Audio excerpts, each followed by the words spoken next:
Now, you might have seen those scams online where someone like Koshy says, from the Port Adelaide Football Club, why would you trust him in the first place? But he says that you've got to give all your life savings to some investment fund with a 150% growth rate, and it's actually just some bloke in Uzbekistan.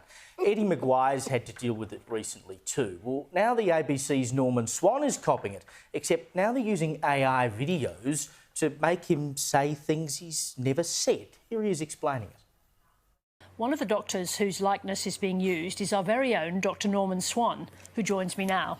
Norman, welcome to 7:30. Thank you, Sarah. It's a pleasure to be here tonight to talk about deepfake scams that are ripping off vulnerable patients. These scams are becoming incredibly convincing. So convincing, in fact, that you probably had trouble recognising that that is me. You see, I have a problem. Fraudsters are increasingly using my image to sell unproven treatments and dodgy supplements online. Now, and that wasn't even the most convincing version, I have to say. But there are some of them online now. It genuinely looks and sounds like the person who it is purporting to be saying these things.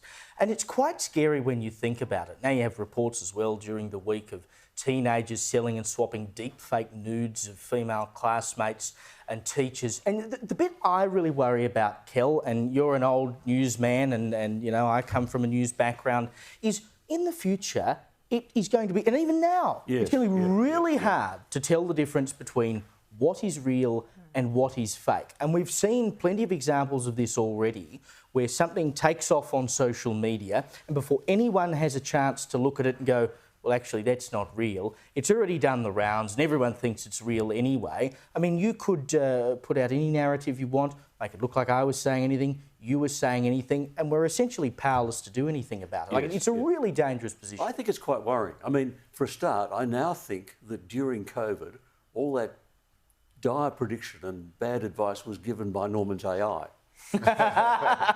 But, sorry, Norman, we know you were really serious about that. But it is worrying. I mean, you could create a Xi Jinping declaring war on Taiwan. And for us outside of China, how do we judge that? So it's really alarming. Now, I don't know how the law can catch up with this. Technology always moves faster than the law. Somehow or other, we need to have our lawmakers in Parliament move faster than they've moved in the past and get better advice than they've had in the past, in order to say, no, we can find a way to cope with this, we can find a way to knock this on the head. In some of them, they're really fairly straightforward. I mean, the kids doing the porn are doing simpler stuff because they're doing still photographs. But you could make that a criminal offence really quickly. And we need to start acting really quickly instead of worrying about till, $12 billion has been ripped off from Aussies, now we'll act. It is time for parliaments to actually say, it's our responsibility to protect our people. This is dangerous. Let's do something. And then the work these AI bots can do, Will, is 10 times better than what animators, who've worked for thousands of hours on a movie could achieve in 10 seconds. It can do a better job than they could achieve 20 years ago.